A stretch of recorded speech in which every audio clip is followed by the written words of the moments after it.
지방방송 끄자.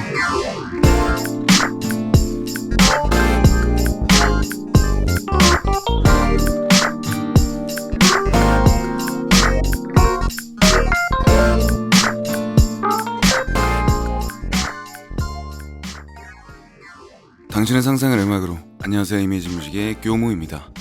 여러분들, 비트메이킹 작업하실 때 신경 쓰실 부분들이 너무나 많아서 힘드실 텐데, 그런 분들을 위해 오늘은 편곡이 프로다워지기 위해 신경 써야 하는 것들에 어떤 것들이 있는지 포인트를 짚어드리고 싶어 이렇게 영상을 준비하게 되었습니다. 물론 프로들이라고 해도 작가분들마다 다르겠지만 편곡에 있어 굉장히 중요한 부분들을 오늘 족집게처럼 짚어드리고 여러분들의 안녕한 편곡 생활에 일조해 보도록 하겠습니다. 아주 큼지막한 갈래로 말씀드려 볼 거니 집중이 필요합니다. 집중. 자, 먼저 여러분이 잘 하셔야 될 건 코드 진행의 선택입니다. 코드를 기억하기 위해 한 50에서 100가지 정도 본인만의 길을 적어 두시고, 더 많아도 좋아요. 때에 따라서 꺼내 쓰시고 본인이 그 진행에서 느낀 디테일한 느낌들을 적어 놓고 마지막엔 보이싱마저도 기재를 해두는 것이 첫 번째 방법이라고 말씀드리고 싶어요. 여기서 좋은 코드 보이싱을 쓰는 사람보다 톤이 좋으면 되지 말씀하시는 분들 계신데, 좋은 코드 보이싱을 쓰면서 톤까지 좋으면 더욱 좋다고 생각합니다.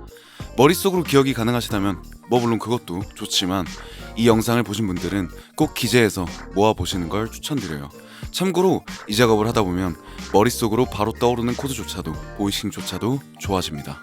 정말 장단컨대 이 코드 부분 여러분들의 작곡 생활에 엄청난 도움이 될 거라는 것 너무 자부하고 꼭 강조드리고 싶어요. 자, 첫 번째는 코드. 두 번째로 말씀드리고 싶은 부분은 드럼인데, 사실 퍼커션이라는 표현이 더 맞겠지만 지금은 드럼이라고 표현할게요.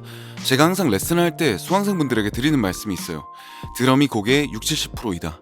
인데 이유는 박자가 장르를 결정하는 경우가 대다수입니다. 드럼은 박자를 대표적으로 표현해주는 악기고, 그러니 다른 악기도 이 드럼의 박자로부터 자유로울 수 없잖아요. 제 경험상 매번 같은 느낌의 곡밖에 안 나오던 사람에게 박자의 빠르기만 다르게 제시해줘도 음악이 완전 달라지는 경우가 많습니다. 반대로 생각하면 내가 어느 한 장르만 파겠다라고 하면 박자를 비슷하게 쓰는 방법도 있겠죠. 이렇듯 박자를 가장 앞에서 표현해주는 드럼은 굉장히 중요합니다. 근데 저는 여기서 1차원적인 박자 구성에 대해서 말씀드리기보다는 오늘은 프로 작곡가 측면에서 말씀을 드리는 거니 톤을 좀 말씀드리고 싶어요. 이렇게 박자를 대표적으로 표현하는 드럼의 톤이 어마어마하게 중요하다라고 말씀드리고 싶습니다. 아시는 분들에게는 너무 당연한 얘기겠지만 시작하시는 분들 같은 경우 대부분 킥은 그냥 킥 소리 나면 쓰고 스네어는 그냥 스네어 소리 나면 쓰고 하는 경우가 정말 대부분입니다. 저 포함 우리는 킥 소리를 고를 때 한두 시간 걸리는 게 사실 정상이라고 저는 생각합니다. 얼마 전에 인스타 쇼츠에선 거 봤는데 남들이 생각하는 비트메이커, 그리고 실상 비트메이커, 거기서 킥 소리만 계속 듣고 있는 장면이 나옵니다. 저는 엄청 공감되더라고요. 그 영상을 만드신 분도 아마 아시는 거죠. 이렇듯 톤을 잘 고르는 것, 장르에 맞게 고르는 게 굉장히 중요하다. 그럼 여기서 어느 장르에 어떤 톤이 어울리는지 모르겠어요 라는 얘기가 당연히 나올 수밖에 없는데, 그럴 때는 그런 장르들을 올리셔서 시퀀서에 비슷한 사운드를 찾아보시고, 즉 사운드 서칭 겸 카피죠. 그렇게 해보신 뒤에 찾으신 사운드가 어떻게 네이밍 되어 있는지 봐서 그런 것들을 추후에 그런 장르를 만드실 때 키워드로 쓰실 수 있도록 텍스트로 정리해 두는 것이 거의 유일한 방법이라고 생각합니다. 그리고 비교본을 마지막까지 남기셔서 좋은 것과 안 좋은 것의 차이를 계속해서 들어보시는 것도 좋은 것 같아요. 세 번째, 마지막으로 말씀드리고 싶은 건 들리지 않는 악기의 사용입니다. 사실 여기서 들리지 않는 악기라는 건 아예 안 들린다는 게 아니라 뮤트를 하면 눈치챌 수 있지만 뮤트를 하기 전까지 있었나, 혹은 따로 분리해서 들을 수 없었던 소리 등입니다. 제가 또 많이 드리는 말씀 중 하나가 음악을 많이 만들어 보시지 않은 분에게 오버 프로듀싱을 많이 말씀드려요. 말 그대로 악기를 엄청나게 많이 넣어보는 걸 추천드립니다. 왜냐하면 여기에는 3가지 정도 이유가 있는데요. 첫 번째는 충분히 찼다고 본인이 생각하지만 아직 뼈대밖에 없는 경우가 많습니다. 악기 대역을 고르게 쓰지 못하기 때문이죠. 두 번째는 찾아보면서 키워드에 대한 인식이 늘게 됩니다. 세 번째는 많은 건 최종 마무리 믹스 시에 결국 빼면 됩니다. 없는 것보다 있는 게 여러모로 나은 거죠.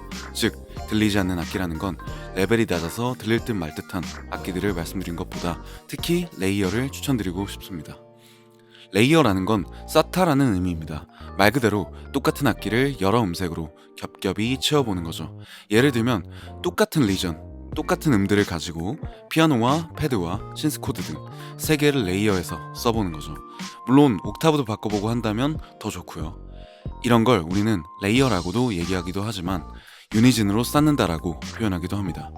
이렇듯 들리지 않는 악기라는 건 실제로 안 들리는 소리를 말씀드렸다기보다 분위기를 만드는 악기라고 생각해 주시면 좋을 것 같아요. 들리지 않았다가 실제로 뮤트해보면 그 역할이 굉장히 큰 악기들이 있습니다. 이것 또한 프로분들과 아마추어분들의 큰 차이라고 생각이 들었습니다. 자, 이렇게 여러 부분들을 말씀드려 봤지만 이게 모든 부분도 아니거니와 당장 말로는 쉽지만 실전으로 적용하시긴 너무나 어려워요. 잘합니다. 하지만 무대 프로해야만 더 빨리 느는 건 아니라고 생각하니 어떤 게 필요한지 알고 정리해서 하신다면 더 빠른 길이 있지 않을까 싶습니다. 항상 화이팅입니다.